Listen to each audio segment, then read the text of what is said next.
yang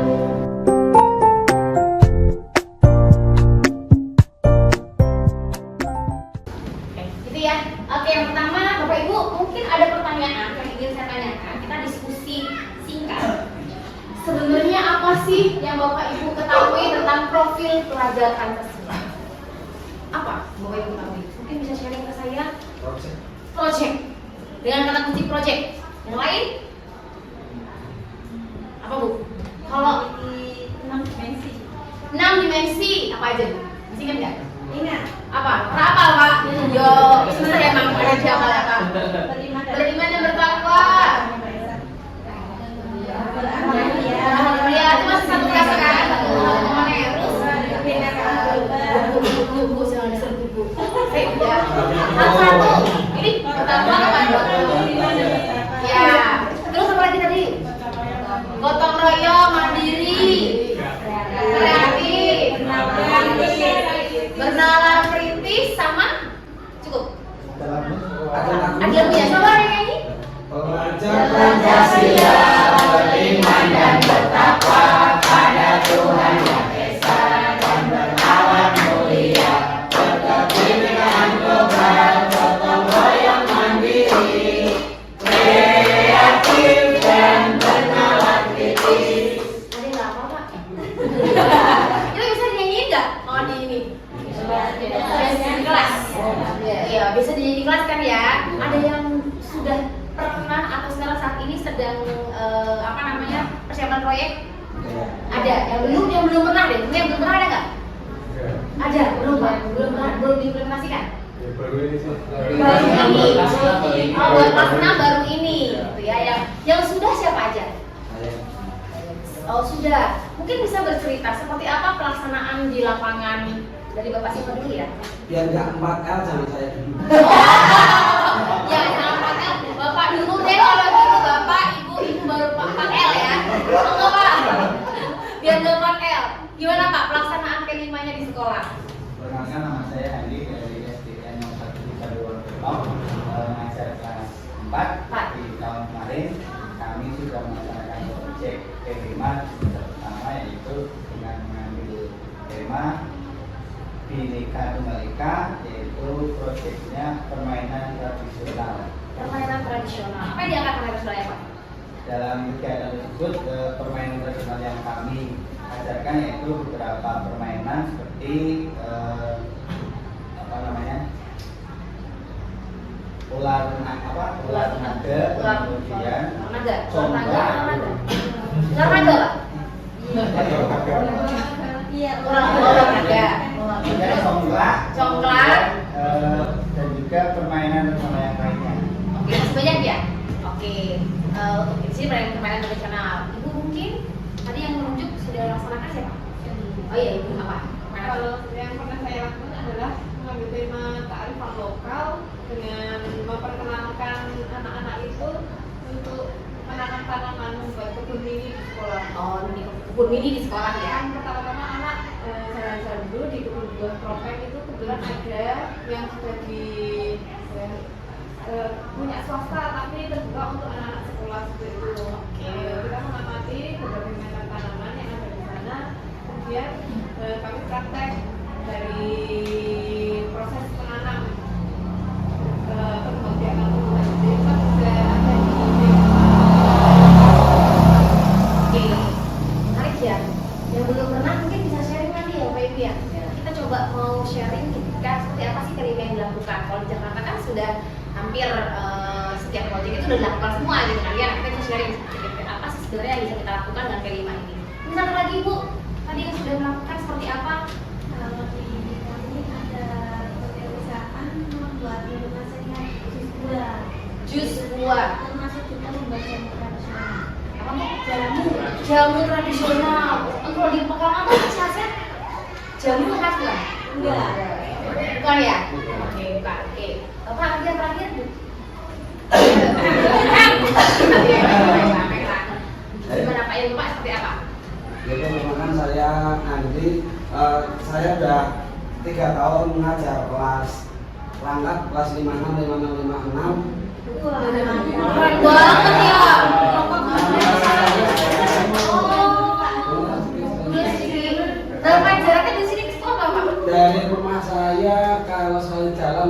37 km. Wow, 27 kilometer. Sejam rumput. Jam maupun ya pokoknya hari ini ya Pak. Oke lanjut. Kalau proyek yang sudah saya laksanakan itu tentang kearifan lokal dengan judul makanan kesukaan kami. Itu saya awali dengan mengasesmen awal biar nanti membagi kelompoknya ke heterogen. Saya tanya siapa anak-anak yang sudah pernah membantu orang tuanya masak, siapa yang belum pernah bisa, yang belum pernah masak, dan siapa yang sudah bisa masak sendiri. Nanti kan ada itu tidak kelompok, akhirnya saya campur jadi di setiap kelompoknya itu ada yang sudah bisa masak, ada yang masih dalam proses bangkit, dan ada yang belum pernah bangkit masak sama sekali. Setelah saya bagi kelompoknya itu, sebelum anak-anak melaksanakan kegiatan masak di sekolah, saya memberikan PR kepada mereka untuk tanya kepada orang tuanya kira-kira kalau mau membuat masakan yang mudah apa gitu. Setelah Bapak Ibu, ini yang sampai apa tadi? Pembelajaran apa? Ada yang tahu nggak? Berdiferensiasi. Karena berdasarkan pada kita bagi-bagi, mereka berdasarkan kemampuan mereka, gitu kan? Itu udah itu nih belajar berdiferensiasi sudah terima kasih walaupun apa tahu nggak kalau itu berdiferensiasi? ya, tahu. Tahu. Berarti udah pernah mengimplementasikan belajar berdiferensiasi udah pernah loh. Udah kuliah kita Bapak Ibu mungkin pernah seperti itu nggak? Seperti sampaikan Pak Andi? Mengelompokkan siswanya berdasarkan mungkin kemampuan, itu kan diferensiasi ya. Dalam kurikulum kita kan ada. Jadi mungkin Bapak Ibu bisa sambil sharing, sambil belajar. Mungkin sudah dilakukan oleh Bapak Ibu, gitu kan? Hanya itu ternyata itu ya. Saya tuh sebenarnya Bapak Ibu saya yakin sudah pernah melakukan, tapi mungkin baru dengar kalau itu yang dilakukan adalah belajar diferensiasi. Iya, keren banget. Lanjut Pak. Lanjut setelah anak-anak sudah tanya kepada orang tuanya, kumpul di sekolahan, mereka berdiskusi dengan kelompoknya, terus ditentukanlah ada yang membuat saya sudah lupa karena tahun lalu ini udah berbeda. Saya semur terong, semur telur sama semur tahu. Ini lapar ya, semur ya. Setelah sudah ditentukan, saya mengasih PR lagi ke anak-anak. Coba silakan latihan membuat semurnya di rumah dengan didampingi orang tua. Itulah kalau nggak salah latihan 2 kali di rumah si A atau di rumah si B. Nah setelah mereka sudah bisa dengan didampingi orang tuanya, baru terakhir mereka coba memasak di sekolahan. Oke. Nah tadi sudah semua. Yang belum melaksanakan? Belum melaksanakan? Sudah. Ada cerita tertentu? Dalam malam kami itu kreasi anak-anak itu bermacam-macam. Misalkan kalau tempat kami itu pembuatan tadi seperti yang tadi tentang makanan khas, kita membuat salad, membuat es buah itu macam-macam. Anak merangkai berbagai macam buah, kadang yang tidak panas pun bisa diinikan. Kreasikan gitu ya Pak. Nah itu kan tujuan kita juga ya Bapak Ibu ya. Dan kita kan membuat mereka bisa bernalar kritis, bisa kreatif, muncul dari apa yang kita rancang, gitu kan? Nah ada yang belum pernah melakukan, belum pernah. Ada yang belum pernah Bu? Belum pernah. Baik. Sekarang ketika kita sudah pernah, apa sih kendala Bapak Ibu yang sudah pernah dalam implementasi P5? Ada nggak kendalanya? Banyak. Apa aja? Mungkin kalau kadang kan kalau P5 kan kayak di tempat saya kan makanan khas itu apem ya. Apa Saya sih jadi anak kelas 1 kelas 1 itu menuju ke tempat pembuatannya. Oke, menuju observasi tempat pembuatannya gitu ya. Nah yang jadi kendala kan kalau yang anak kelas tinggi kan sudah proses pembuatan. Jadi mungkin kendalanya pada apa ya? Mungkin memanggil yang profesional. Oke. Menghadirkan profesional dalam kelas gitu atau mungkin kita yang ke sana gitu kan kendalanya. Ada lagi yang kendalanya? Mungkin tidak ada kendala ya Pak? Ada Bu. Oh ada. Saya kira udah ada kendala. Itu kan bagus banget rancangannya ya. Itu nggak ada kendala gitu. Pasti ada kendala. Kendalanya waktu mereka mencoba membuat di rumah berantem. Berantem. Oh gitu ya, usil gitu ya, kayak mau masak-masak gitu kan. Ada lagi Bu ada kendala? Kalau proyek kelima itu bukan tenaga yang ekstra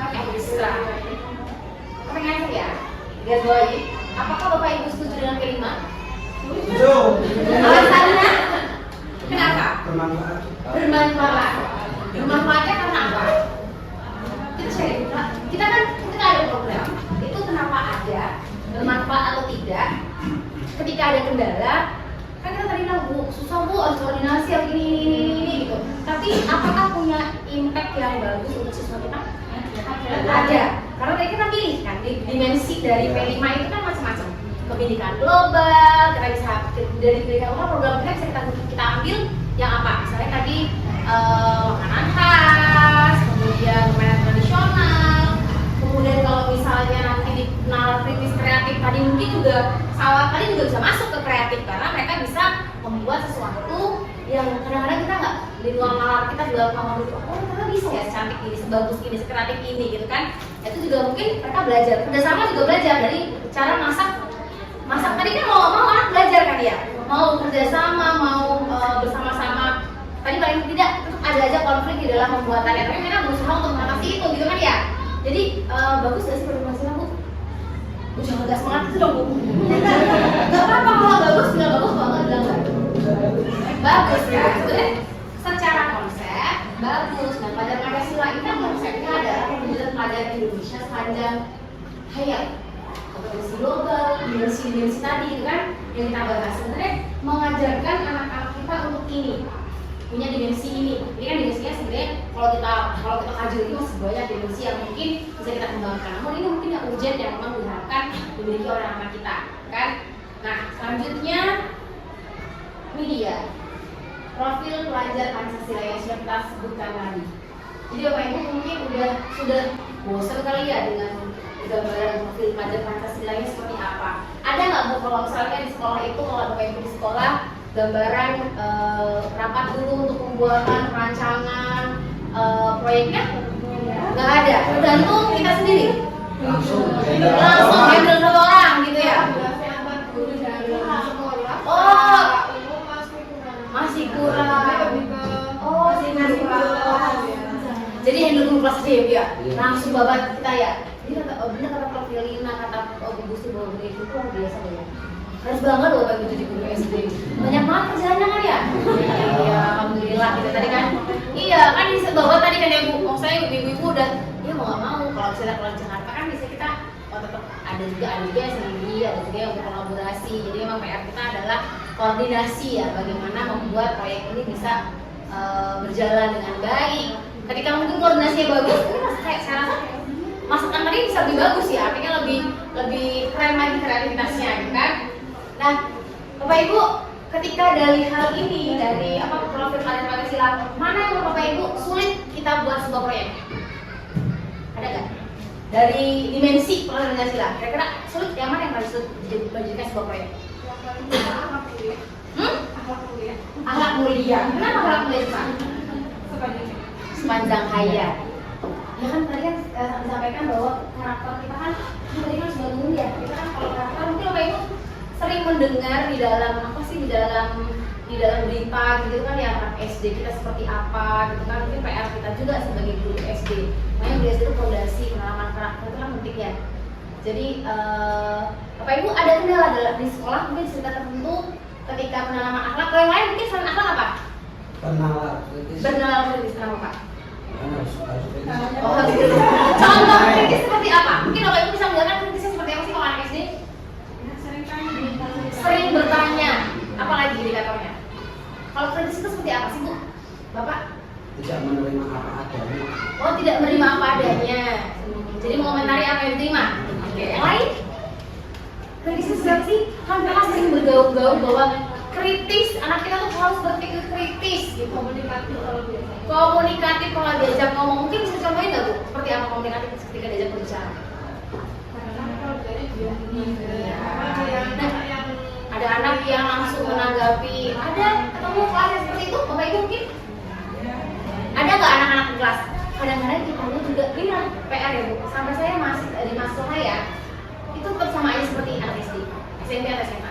Ketika kita sudah mulai berdiskusi, kita sudah bermain misalnya, tapi ternyata di dalam kelas tetap aja ada yang ingin ditanyakan atau ada yang ingin menyampaikan apa yang menjadi kesimpulan, hanya kesimpulan atau mungkin misalnya kritikan atau mungkin pendapat terkait dengan apa yang kita bahas, diam.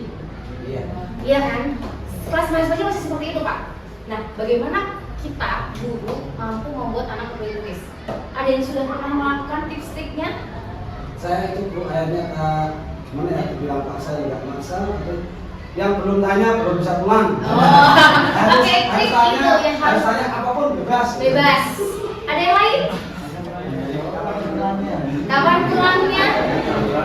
Jam berapa Pak? Itu pertanyaan. Saya bisa pertanyaan gitu. Nggak apa-apa Bu, Yang penting mau tanya. mau ngomong berani. Oke. Ada lagi tipsnya? Mungkin Bapak Ibu yang lain? Kalau tidak ada yang bertanya, saya yang bertanya. Oke. Kalau yang lain yang bertanya, ada yang bertanya nggak setelah itu?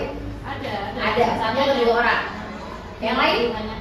Ada yang pakai tips yang lain? Mungkin misalnya gini, kan tadi di kelas itu kan biasanya kalau di kelas kita biasanya juga paling kita tahu bahwa mana anak yang biasa aja. Kalau di istilah itu ada anak biasa aja, anak yang biasa aja, kemudian yang pinter, yang kritis, atau mungkin yang tengah-tengah nanya enggak, tapi biasanya biasa aja gitu, enggak jelek-jelek amat, kan situ ya di dalam kelas. Nah, pada saat di dalam kelas, Bapak Ibu pernah nggak misalnya bergantian mengajukan pertanyaan? Baik, hari ini kita akan mengajukan pertanyaan untuk si A, si B, si C, menunjuk itu pernah nggak? Pernah menunjuk? Pernah kan melakukan hal-hal tersebut. Jadi sebenarnya ketika thinking itu Bapak Ibu, ketika nanti kita misalnya membahas sebuah topik, jadi anak kita tuh jangan sampai hanya kita berikan topik aja, tapi apa dari gambar ini apa sih nanti yang dilihat, berikan pendapatnya. Jadi teman-teman Bapak Ibu tuh bisa menggunakan berbagai media yang bisa memantik kemampuan mereka untuk memberikan argumen misalnya, bertanya misalnya, atau hal-hal lain yang bisa menunjang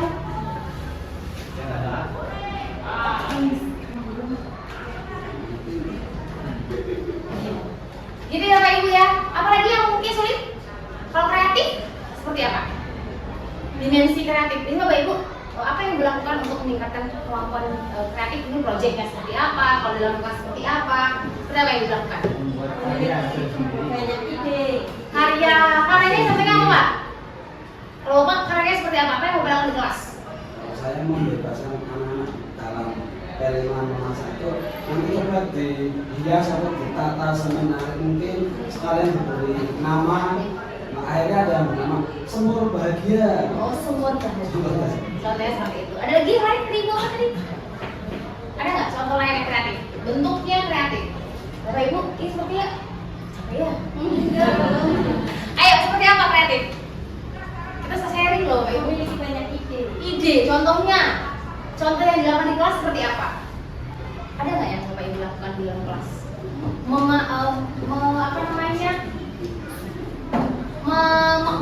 Meningkatkan atau mengembangkan kreativitas dalam kelas seperti apa? Mungkin Bapak Ibu sudah tahu ini yang salah, tapi mungkin kita konfirmasi apakah itu bentuk kreativitas atau bukan. Contohnya seperti apa?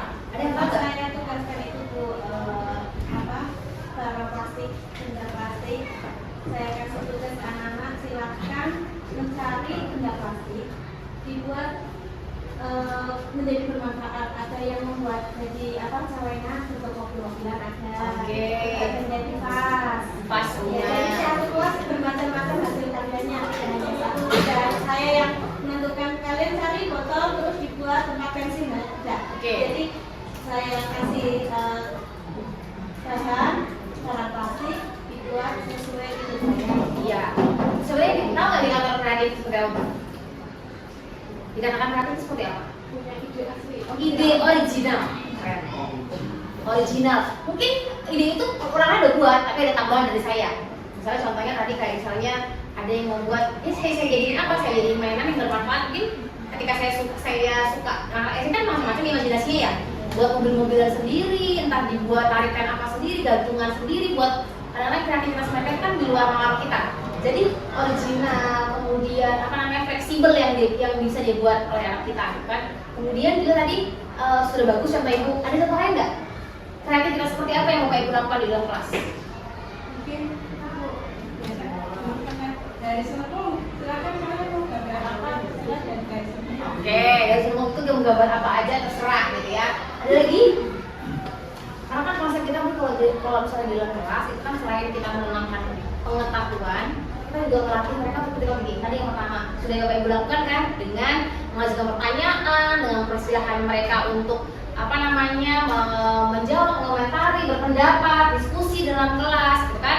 Kemudian juga kreatif itu kan harapannya Bapak Ibu membuat mereka tidak hanya mengikuti kita, tapi imajinasi mereka yang berjalan, tapi kita atur sesuai dengan apa yang kita lakukan di dalam kelas. Kalau akhlak, tadi kalau akhlak apa sih yang dilakukan? penanaman akhlak di dalam kelas. Biasanya kalau guru di awal pembelajaran kan tetap ya ada berdoa, salam, pesan-pesan tertentu yang kita lakukan. Karena kan kalau kita lihat mungkin hasil dari COVID-19, Bapak Ibu juga sudah pernah mendengar loss learning kan ya, baik karakter, kognitif gitu kan. Dampaknya sampai sekarang atau tidak? Kelihatan nggak sih sampai sekarang kalau ininya, efeknya? Sopan santunnya berkurang nggak sih? Mungkin nanti ada hal kecil yang ditemukan di dalam kelas, kita bisa ingat lagi di dalam pertemuan lain di kelas. Misalnya tadi ada yang apa, bagaimana gitu, sikap apa yang perlu kita lakukan, sedikit penanaman karakter di dalam kelas. Jadi kan SD itu kan memang kita penting ya Pak Ibu ya. Karakter kita nggak sekedar kognitif, itu yang perlu kita lakukan. Seperti apa tadi misalnya berdoa, apa sih sebenarnya ngapain kita berdoa? Kita ungkit aja kenapa kita berdoa gitu. Kenapa tadi harus salaman ke ibu? Hal itu mungkin kita bisa lakukan gitu ya Pak Ibu ya. Jadi hal yang seperti itu bisa kita tanamkan ke siswa kita. Jadi nggak cuma sekedar berdoa aja, tapi manfaatnya apa segala macam kita lakukan. Nah, ya. Juga tergantung sama lingkungan. Iya betul, lingkungan daerah tempatnya juga kan Ibu ya, betul. Kita juga perlu melihat bagaimana karakteristik di daerah tersebut gitu kan ya. Karena kan beda-beda ya, setiap daerah kan beda-beda. Nanti kalau misalnya Ibu ketemu saya orang dulu Jawa Bengkulu gitu, ketika ngomong sebenarnya saya biasa aja ngomongnya, nggak kayak orang marah. Tapi kadang-kadang aku marah ya? Enggak, saya nggak marah. Memang suara saya kenceng gitu ya kan. Padahal saya nggak marah. Sini apa? Kita nggak ya? Padahal suara saya biasa aja sebenarnya. Saya hanya suruh kesini aja kedatangan gitu kan. Tapi sebenarnya mungkin karena suara saya kenceng, dipikirnya ini marah apa gimana? Apa buru-buru atau gimana? Gitu. Padahal sebenarnya saya biasa aja. Dan itu kan mungkin harus berbeda-beda. Tapi mungkin teman-teman Ibu bisa melihat juga dari suku, agama, ras juga kan dalam penanaman karakternya. Jadi kan setiap agama pasti kan sopan santun, itu kan ditekankan dalam di pembelajaran. Setidaknya kan ada profil yang akan dicantumkan dalam belajar kan? Ada kan Bu? Udah buat belajar belum? Sudah kan udah bisa buat belajar kan? Pakai belajar nggak Bu kalau ngajar? Iya. Nggak apa kenapa Pak? Langsung aja. Biasanya kan kalau kita kalau guru itu kan punya rambu-rambu ya. Sebenarnya belajar itu hanya tentang rambu kita menggunakan pendekatan apa, kita sesuaikan dengan materinya gitu doang. Rambu-rambu kalau biasanya kan kita Bapak Ibu menggunakan metode pembelajaran PJBL nggak? Iya. Nggak pernah? Pernah ya kan? Pernah menggunakan PJBL kan? Jadi itu mungkin kalau kita lupa, oh tadi rancangannya apa ya? Kita punya gambaran. Jadi misalnya pertama dari mulai merancang dulu sampai dengan apa yang kalau sampai dengan apa pembelajaran itu bermakna, itu kan ada gambaran langkahnya. Biar kita nggak lupa. Kalau udah hafal semua, malamnya udah dibaca dulu gitu kan? Itu ya udah biasa sekali lebihnya gitu ya. Oke, kita lanjut Bu. Ini mungkin udah biasa kali ya Bu. Sudah paham semua kan berarti ya? Ini sama seperti tadi profil belajar Pancasila. Nah sekarang kita masuk ke PJBL. Tadi Bu Gusti sudah belum menyinggung secara dalam ya tentang PJBL. Apa sih yang mau bantu kali tentang PJBL? Project based learning. Apa itu? Pembelajaran berbasis proyek. Proyeknya seperti apa? Contohnya. Seperti apa namanya? Sintaknya? Oh sintaknya lali apa gitu ya. Sintaknya apa? Sintak itu langkah-langkah. Jadi dimulai apa dulu langkahnya? Ingat gak? Gak inget. Masih itu apa? Ada yang inget gak? Project based learning. Ini kan jadi sebenarnya boleh semua metode itu boleh ya Bu. Pak sesuaikan dengan materinya. Yang hari ini kan saya bahas PJBL karena dilihat dengan kurikulum Merdeka gitu kan. Kalau yang lain mau digunakan tadi mungkin language untuk bahasa Indonesia boleh di bahasa Indonesia. Itu kan kemudian ada jigsaw, cooperative learning, kemudian PBL, itu boleh semua boleh. Boleh kita gunakan sesuai dengan karakteristik materi yang kita sampaikan. Nah sekarang kalau PJBL seperti apa kalau PJBL? Langkahnya apa sih ingat? Pertama apa? Apa Bu? Kali Bu? Browsing langsung. Oh browsing. Apa? Lupa ya? Dibuat nggak? Pernah melakukan nggak? Lupa tuh nggak tahu. Lupa apa nggak tahu? Pertanyaannya lupa nggak tahu? Lupa tuh nggak tahu. Lupa nggak tahu? Biasanya saya mau nanya dulu. Biasanya kalau di dalam kelas, ibu-ibu kalau ngajarnya gimana? Dirancang dulu langkah pembelajarannya. Besok saya mau ngajar apa ya? Apa langsung ikut saya di dalam kelas? Langsung ikut saya di dalam kelas ya. Persiapan singkat. Nah itu kan mungkin. Oh, kalau misalnya ada supervisi, ada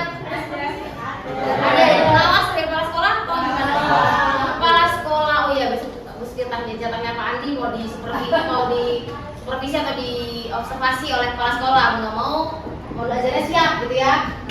Ya. Mungkin nanti diubah ya Bu ya, pelan-pelan, sedikit-sedikit, apa paling tidak. Setidaknya mana mata pelajaran yang kita gunakan, mata pelajaran besok misalnya.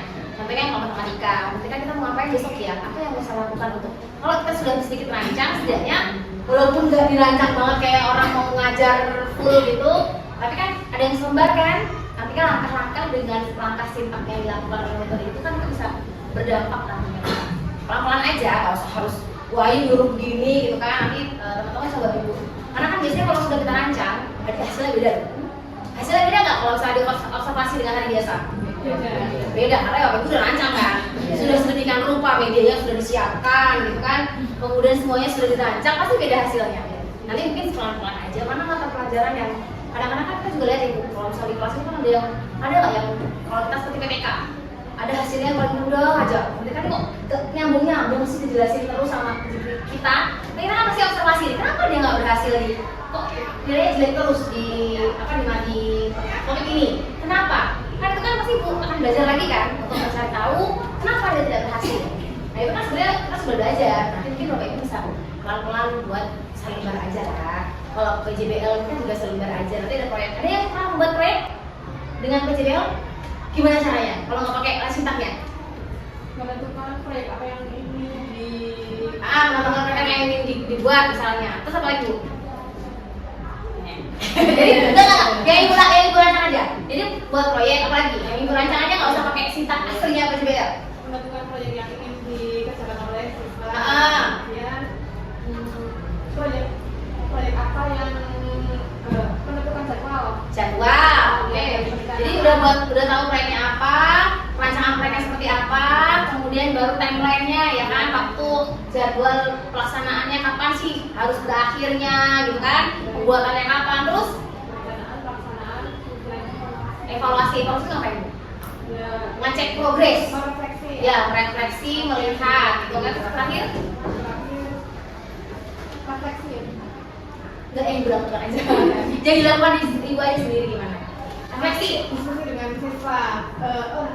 Sebelum itu ada siswa itu Presentasi. presentasi ya. Presentasi menyampaikan gitu ya.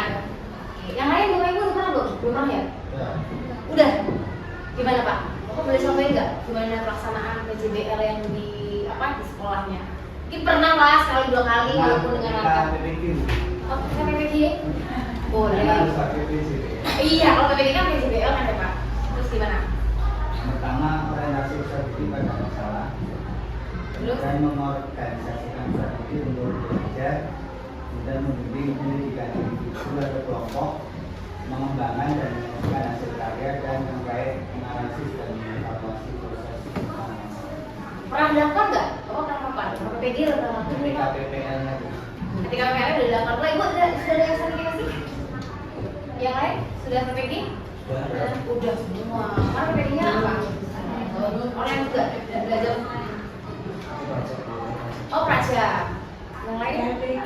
Oh, masih PLPG. Udah senior. Biasa sekali. Ada lagi yang belum siapa? Belum. Kami kesini ya Pak, semoga segera dijadwalkan. Oke, yang lain ada nggak? Nggak ada ya? Baik. Nah, nggak usah belajar konsep ya Pak. Nggak usah belajar konsep teori mah. Bisa dibaca gitu kan ya. Ada beberapa langkah project based learning yang bisa kita lakukan. Tadi seperti yang disampaikan Bu. Matik. Ya. Menonton proyek. Jadi memang benar tadi di awal-awal kita mau tahu proyek apa yang kita buat. Ada contoh nggak kira-kira menurut Bapak Ibu proyek apa yang bisa kita buat dari kelas masing-masing? Kira-kira ada nggak? Untuk kedepannya, oh Bu, ada saya ngajar mata pelajaran ini nih. Proyek ini bisa nggak ya? Gitu. Ada nggak yang proyek yang mau dibuat? Contohnya ada nggak? Ada nggak Bu? IPA apa? Kalau ini kita ngomongin Sifat-sifat cahaya. Membuat proyek untuk sifat-sifat cahaya. Rencana langkah penyelesaian proyek. Jadi di sini nanti guru dan siswanya membuat plan rencana pelaksanaan langkah penyelesaian proyeknya. Jadi contohnya kalau sifat-sifat cahaya mau dibuat proyek seperti apa Bu? itu berarti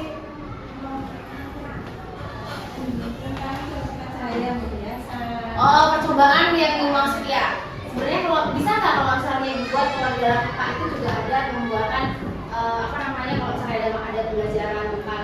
jantung, peredaran darah. Kan kita buat proyek peredaran darah dari kelas sederhana, botol. Pernah nggak? Pernah nggak lo itu? Pernah tapi gagal menurut saya. Oh kenapa? Ya nggak tahu, nggak bisa buatnya.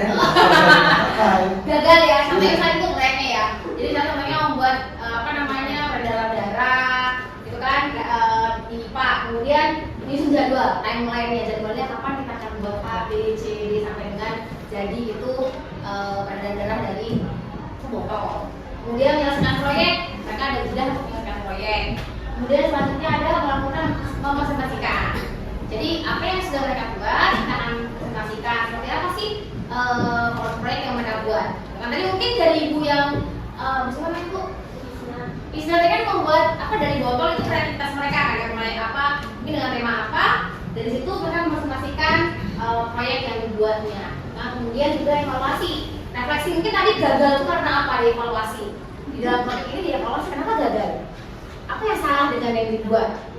Kan itu kan boleh loh Pak, kan nggak semua harus berhasil kan?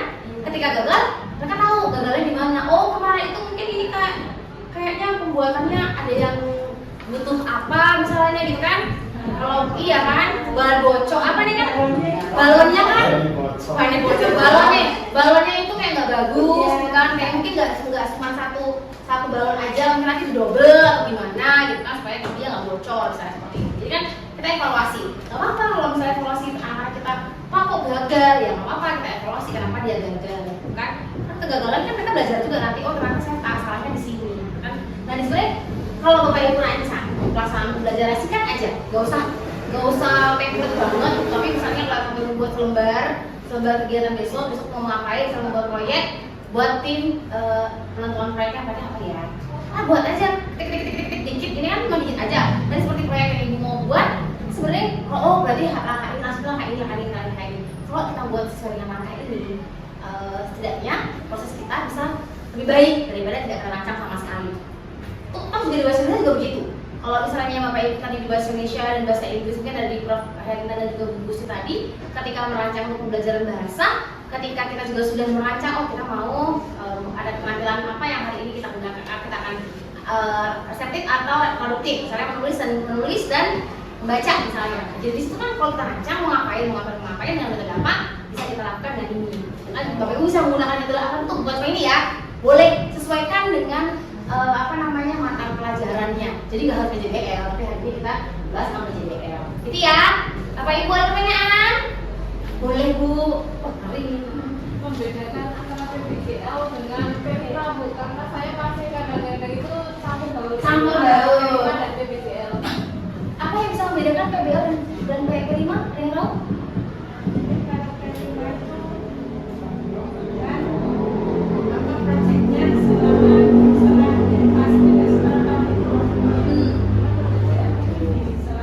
Metode yang digunakan. Jadi PJBL ini metode yang digunakan. Jadi kalau P5 itu kan proyeknya. Jadi inilah metode yang kita gunakan untuk mencapai PJBL P5-nya. Contohnya misalnya ini membuat proyek apa di P5. P5 itu kan ada dimensinya. Dimensi mana yang mau kita angkat? Itu misalnya dari situ kita bisa menggunakan project based learning untuk langkah atau sintaknya dalam pembuatan proyek P5-nya begitu. Jadi memang iya saling. Jadi kita nggak bisa misahin sebenarnya. Cuman kan nanti kalau misalnya di PJBL bisa digunakan nggak untuk membuat proyek kecil dalam mata pelajaran di kelas, boleh aja, sederhana aja boleh, bukan event yang besar seperti masak gitu kan, misalnya hanya untuk sederhana di pembelajaran misalnya di IPA misalnya sederhana, boleh aja. Kalau yang gitu memang perlu ada proyek yang bisa mengembangkan kemampuan siswanya, boleh aja Bu. Jadi seperti itu. Itu ya Bu. Ada pertanyaan lagi? Ya? Cukup? Ya masih satu lagi tapi Umi jangan keluar dulu, kita masih satu lagi. Jadi masih ada nanti kita masih ada satu orang lagi yang akan membahas lain-lain. Ada pertanyaan lagi cukup? Cukup. Terima kasih Bapak Ibu. Mungkin nanti jika ada pertanyaan silahkan ditanyakan. Mungkin di akhir sesi jika ada pertanyaan-pertanyaan lagi yang mungkin tadi terlupakan ketika sesi pertama, kedua dan ketiga sampai dengan keempat boleh ditanyakan lagi ya. Baik, terima kasih sekali lagi. Mohon maaf juga sampai saya. Assalamualaikum warahmatullahi wabarakatuh. Terima kasih ya. Boleh istirahat dulu ya. Nanti menunggu makan siangnya boleh di sini aja nggak apa-apa. Kita tunggu Pak kasih Ibu, Bapak. Oh, ngisi dulu aja ya Bu, nyambi ya Bu. Sambil itu ngisi itu dulu aja.